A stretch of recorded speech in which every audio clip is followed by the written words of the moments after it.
What's up everybody, it's your boy MachoorTV. Today I've got a very important video for anybody who is at an intermediate level and trying to get to that advanced level. Or you are at advanced level, maybe you don't know about this. So today I'm going to talk about frame data. Frame data is such a crucial part of this game and any fighting game for a fact. And I'm just going to show you the most important stuff, the most important aspect of frame data. Every time I search about this topic, every time a video pops up about this topic, it is always very confusing and there are so many details that are being discussed. But today I'm just going to discuss the most important stuff that you need to keep a lookout, and it's going to be as simple as possible. That is the goal of this video. All right, so without further ado, let's go to the practice mode. So when Street Fighter 6 was released, the first thing that I did was I went and picked Ryu, and I came here and I started pressing random buttons. I started pressing square and it showed me that it is 4 frames, and I started pressing medium punch. It showed me 6 frames. All right, circle 9 frames, this one is 5 frames, this one is 12, this one is 10, and so on. Okay, so I went through literally every single move that he has, particularly the buttons, the normals. Okay, these are normals. Okay, these are special moves. All right, so I went through each one of them and to understand, because I want to ideally know the speed of each one of those normals, because that's what I'm going to be pressing in neutral or in front of the opponent. I'm not going to be doing Tatsu like this, like raw in front of the opponent, right? So what I'm going to be doing is pressing all of this, so I need to understand the speed of it. Okay, so this one takes four frames. The fastest button in the game is 4 frames. Okay, so this one is a 4 framer, this one is a 4 framer. So you need to understand what are your fastest buttons. So if, for example, I'm trying to interrupt someone who is attacking me, I can do this because it's much better than trying to interrupt someone with this, for example, because this is 10 frames. This is a heavy punch. Okay, it's 10 frames, so it's slower. Okay, so if I try to interrupt someone with this, I'll probably get counter hit. Okay, I'll probably get hit while the animation of this one is coming out. All right, this is what a counter hit means. I need to understand like the speed of my moves. I need to understand the advantage of my moves on block. This is the second most important thing that you need to do. You can set the dummy to block everything, and then you have to press this one and see that it's -1. Press this one, see that it's -1. See this one, and it's and it's just 0. Press this one, see that it's -2. And so on. Each one of them, I would go through each one of them and understand what is my advantage. Okay, if this advantage is minus, is it plus? Okay, if it is minus, generally speaking, it is not your turn. Generally speaking, it's not always like that. Generally speaking, it is not your turn. Okay, unless, for example, you can link it like this. Okay, let me turn off this wake up reversal, or even this block reversal. All right, so if I do this, okay, it is -1 still. You see that? So it is still safe. I can link all of these and still be safe. He cannot interrupt this no matter what.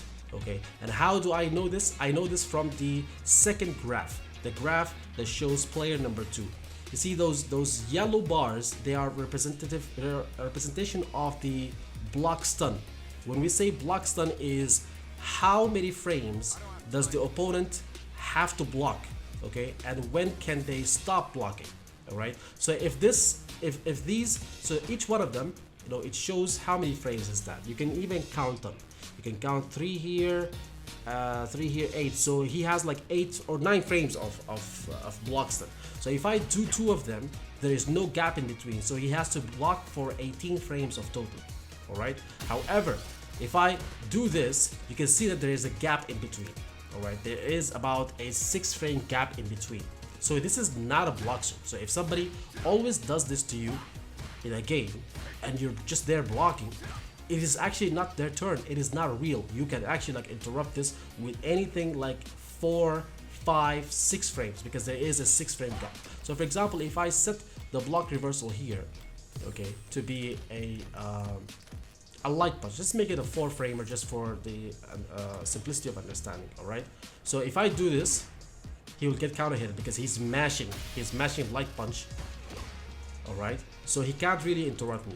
But if I do this, he can interrupt me. Look at me. I'm mashing medium punch. He can interrupt me. All right. So this is an important part to know, where your opponent is pressing a lot of doing a lot of block strings, you know, and you're blocking everything, and you think that, oh, I don't have a turn. He's always pressing buttons, and I don't have a turn. I'm waiting for him to stop pressing buttons, so then I can press mine, right? So a lot of the times it's actually not their turn, and you're just there blocking something that is not real. So that is something important. So you need to note the block strings that your opponents are doing that are annoying you, that are bothering you, or you feel like they're troublesome. Take them to the training, do the exact same block strings, and see if there is a gap in between or not. So if there is, like, you know, a 1-frame gap or a 2-frame gap, okay, we already established that the fastest button in the game is 4 frames. Okay, so if you want to interrupt someone, there has to be a 4-frame gap. All right. Other than that, if there is no 4-frame gaps, but there is like a 1-frame gap or a 2-frame gap. For example, if I do standing medium punch into medium Hadouken, okay, sorry, into light Hadouken, okay, it's going to be there's going to be a 2-frame gap over there. So what this means is that I can input a Shoryuken, an EXTP, or a super in those 2 frames, okay, to interrupt him, to interrupt this block string. All right, but if he presses a light punch, it is not going to work. It is actually going to counter hit him. So this is going to be like a frame trap. You see that? It's actually going to be a counter hit for me if I time it correctly. All right, but let's say that we put the block reversal as a special move, which is a Shoryuken, and let's make it OD. All right, let's turn this on, and then we do this. You see that it actually hits me because it will come out from frame 1. All right, and it will be able to punish me within that frame, within that gap, those 2 frames of gap between my block string or the block stun. It will come out and it will hit me. Same thing with super. Depending on the super, of course, it will work. However, if you just want a block string where, you know, they cannot mash in between, you have to do something that has, you know, no gap between the yellow bars. But the number one important thing to know about frame data is how something is minus and how positive it is, how plus it is on block. For me, I feel like this is the main advantage of frame data. The main use of frame data is actually going to like take you from one level to the next. Okay, that is actually going to solve matchup problems for you. So what does it actually mean to be minus 10 or to be minus or to be you know, minus 1 or to be minus 20 or anything? If I do this and it's blocked, it's minus 40. Okay, so it means that you can utilize a move that has a startup, you know, as fast as much as the advantage or the disadvantage, okay, or lesser. So for example, if I use a move that is, for example, this one, it's minus 13. That means that they can punish me with any button or any move that is 13 frames, that has a startup of 13 frames or less, like 10 frames, 8 frames, 9 frames. So if somebody does this to you, so let's have Ken do a Tatsu. Okay, that is minus 12, right? If I punish this move this way, then I'm spending 3 bars, okay, and I'm getting only 2,489. However, I can do this.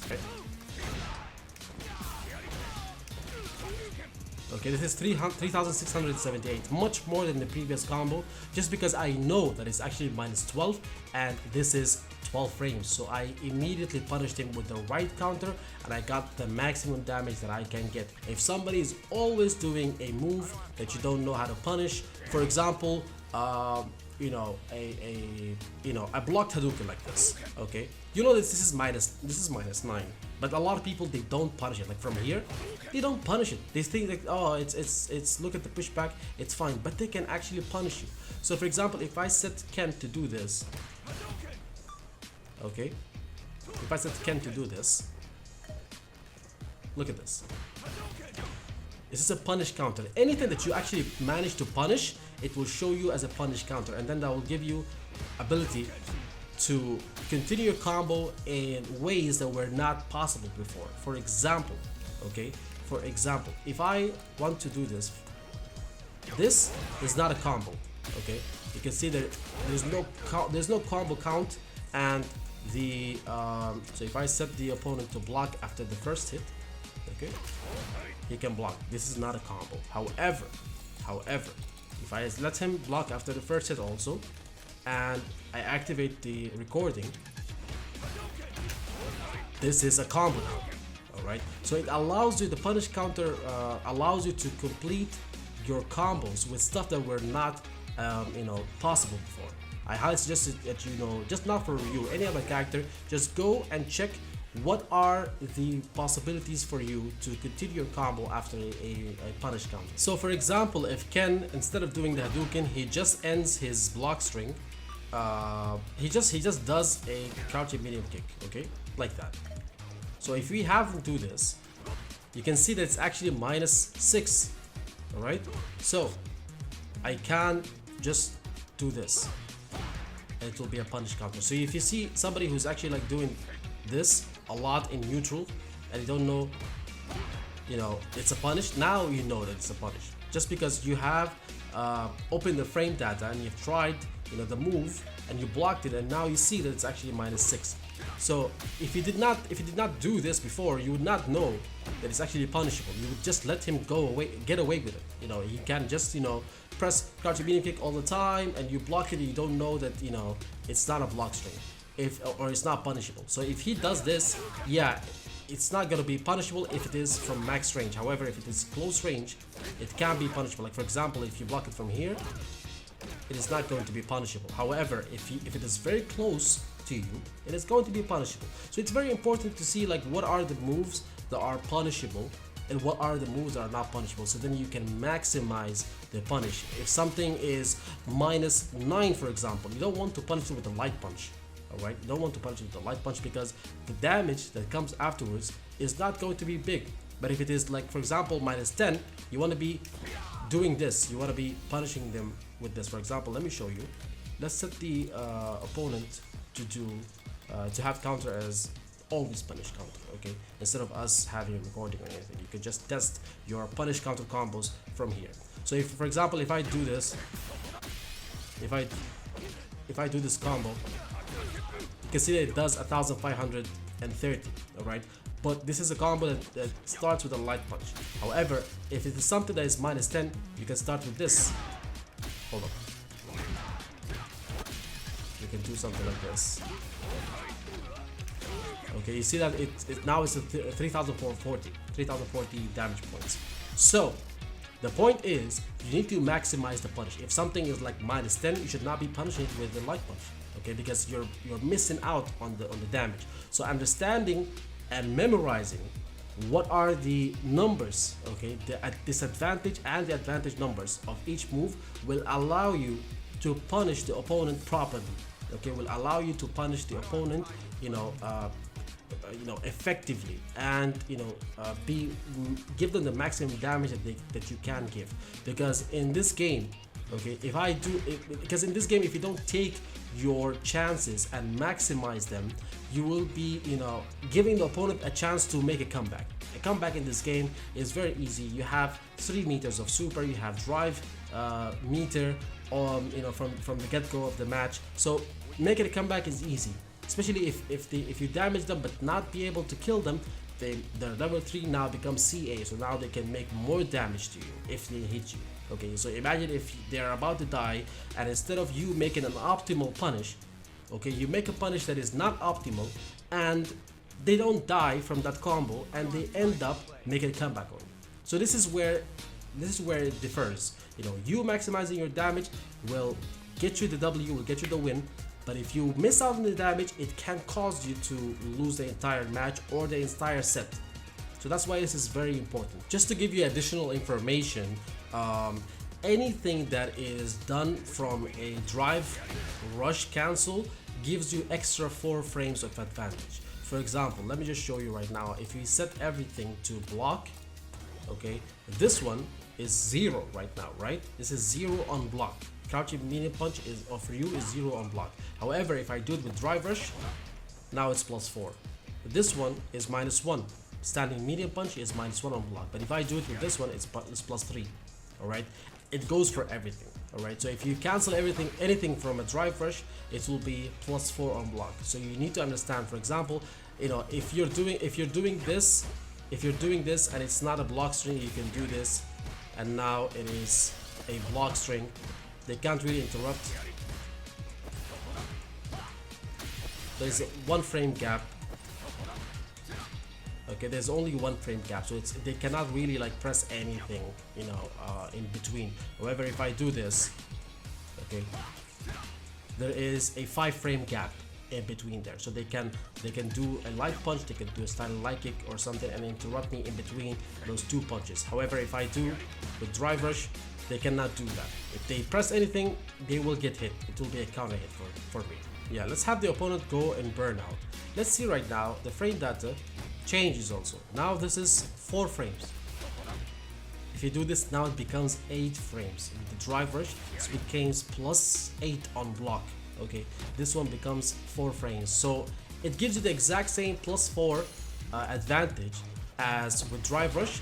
But when you are in blocks in burnout state, if your opponent is in burnout state, everything that you do will be +4 advantages on block.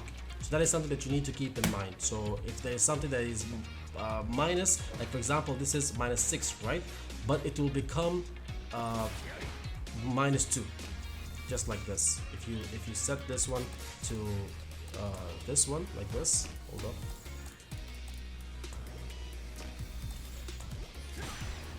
Okay, this will be -2 on block. So you need to like keep this in mind. Every time the opponent is in burnout, you have more advantage on your buttons, on everything that you do. Same as doing with drive rush. And if you do it with drive rush during burnout, you'll be even +8. You'll be +4 for the burnout and +4 extra for the drive rush. All right, that is something that you need to keep in mind. So the whole point of this video is to help you punish the opponent as much as possible that you can do. Okay, always make your punishes very optimal. Know which moves to punish, which moves that you should keep blocking afterwards. Okay, if a move is plus on block, you should be blocking afterwards. For example, this one. Hold up, let's keep it as normal. For example, this one. This is +2 on block. So the opponent, if he presses anything in between, after this, he's going to get hit. Alright, so if you put this one as block reversal, light punch. Hold on. You see that it's a counter hit. It will always be a counter hit. Alright, so they should, if something is plus on block, you should not be pressing a button. And if it depends on how plus it is. So for example, if it is +2 on block, you need to add the -2 that he has over there as player 2. You can see the advantage, it says -2, right? So this means that if he presses his fastest button, which we already said that it's going to be a counter light punch or a standing light punch, a 4 frame. Okay, if he does a 4 framer, it is now becoming 6 frames because you're going to, you know, add those -2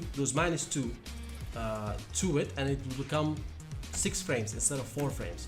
So that means if I'm +2 on block, that means if I press anything after this that is 4 frames or 5 frames, I'm going to win.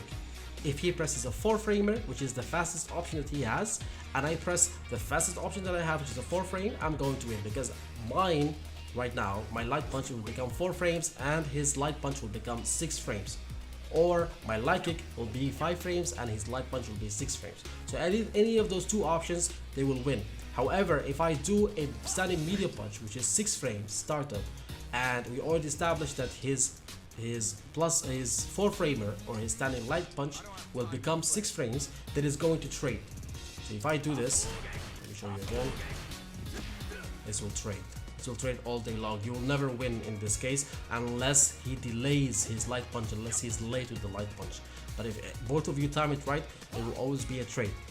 Alright, so understanding like how plus you are gives you the ability to pressure after those plus frames, after that button that was blocked. It will enable you to pressure in other ways, and understanding how you can pressure afterwards, what button to press after being advantages. Alright, so if you're +1 on block, you have to press light punch, because if you press 5 frames and he presses 4 frames, it is going to trade. If you press 6 frames and he presses 4 frames, you're going to lose. Alright, so you just have to, like, you know, add the advantage, your advantage. If it is +2 on block, okay, you have to add that advantage to the startup of his fastest button. Alright, and then you would understand, like, now his button will become 6 frames instead of 4 frames. That is the simplest way to understand it. Alright, yours is faster than him, so yours is going to win. That is basically how to understand it. You don't have to complicate things, and there are different ways to understand this. There are much more, it is much more in depth, but just to understand this, you know, how to counter someone's moves, how to stop someone from pressuring you, this is the right way to do it. This is the way that will help you in a match, understanding when to press buttons and when to block, and what to press after a blocked button or a blocked special move or something. Alright, if you're facing issues with a special move that keeps on happening, for example, Blanca's ball, or like Honda's headbutt or something like that, you have to understand the frame data behind that, so then you can know if there's a punish, if there isn't one, like how minus is it on block, how plus is it on block, and all of that. Alright, this is the most important aspect of frame data. It's a vast topic. There are so many things to discuss about this, but this is, in a real match, this is what exactly going to help you understand how to win a match, how to punish the opponent, how to stop them, and how to initiate your pressure. It helped me a lot. This is how I went from Street Fighter 5. I went from a platinum player to diamond, master, grandmaster, and all of that. So I'm pretty sure it will help you. It is the most important, advice that I can give for someone who's looking to improve from intermediate level to advanced level. Alright, so if you guys enjoyed this video, please leave a like, subscribe, and comment down below on the video. Let me know what do you guys want to see more from me. You want to see other types of tips, other types of tutorials. I'm here for you guys to help you. So with that said, I'll see you guys in the next video. Take care.